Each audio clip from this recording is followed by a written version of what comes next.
అఘోర ఘోరాలకు అంతే లేకుండా పోతోందా?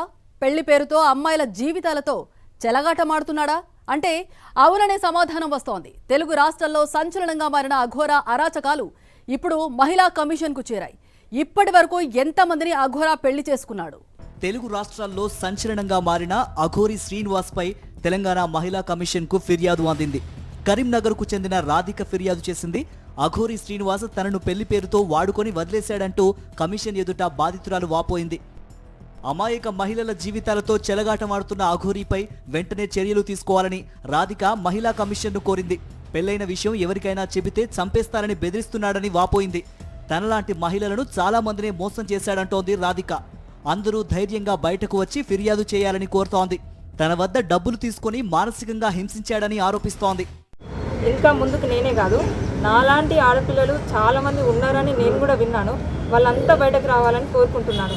కనీసం మెసేజ్ల రూపంలోనన్నా, కాంటాక్ట్ రూపంలోనన్నా వాళ్ళు బయటకు రావాలని నేను మనస్ఫూర్తిగా కోరుకుంటున్నాను.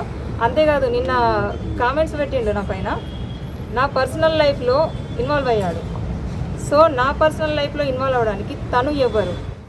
9 లక్షలకు పైగా నగదు తీసుకొని మోసం చేశాడంటూ రాధిక ఇచ్చిన ఫిర్యాదు మేరకు సైబరాబాద్ కమిషనరేట్ మోకిలా పోలీసులు కేసు నమోదు చేశారు. 308, 301, 351, 352 బిఎన్ఎస్ సెక్షన్ల కింద కేసు పెట్టారు.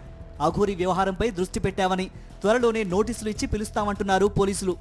ఒక్క రాధికనే కాదు, ఏపీలోని మంగళగిరికి చెందిన వర్షిణి అనే అమ్మాయిని అఘోరి శ్రీనివాస్ గుట్టుచప్పుడు కాకుండా పెళ్లి చేసుకోవడం హాట్ టాపిక్ గా మారింది. వివాహానికి సంబంధించిన వీడియో సోషల్ మీడియాలో వైరల్ గా మారింది. మధ్యప్రదేశ్లోని ఓ ఆలయంలో అఘోరి శ్రీనివాస్ వర్షిణి మెడలో తాళి కట్టాడు. పక్కనే ఉన్న నాగసాధువులు ఉత్సాహంగా పాటలు కూడా పాడారు. వర్షిణి సైతం అఘోరి శ్రీనివాస్ ను ఇష్టపూరితంగా పెళ్లి చేసుకున్నారని చెప్పింది.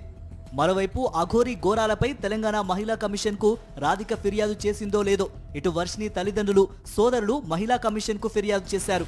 వర్షిణిని అఘోరి శ్రీనివాస్ నమ్మించి మోసం చేసి పెళ్లి చేసుకున్నాడని ఆరోపించారు. అతని చెర నుంచి తమ కుమార్తెను ఎలాగైనా కాపాడి అప్పగించాలని బాధితులు కోరుతున్నారు. అఘోరి శ్రీనివాస్, వర్షిణి ప్రస్తుతం మధ్యప్రదేశ్లో ఉన్నట్టు పోలీసులు అనుమానిస్తున్నారు. ఏది ఏమైనా అఘోరి ఆగడాలకు అడ్డు అదుపు లేకుండా పోతోందన్న విమర్శలు వ్యక్తమవుతున్నాయి. ఇప్పటికైనా 2 తెలుగు రాష్ట్రాల పోలీసులు దృష్టి పెట్టి అఘోరి ఆట కట్టించాలని కోరుతున్నారు.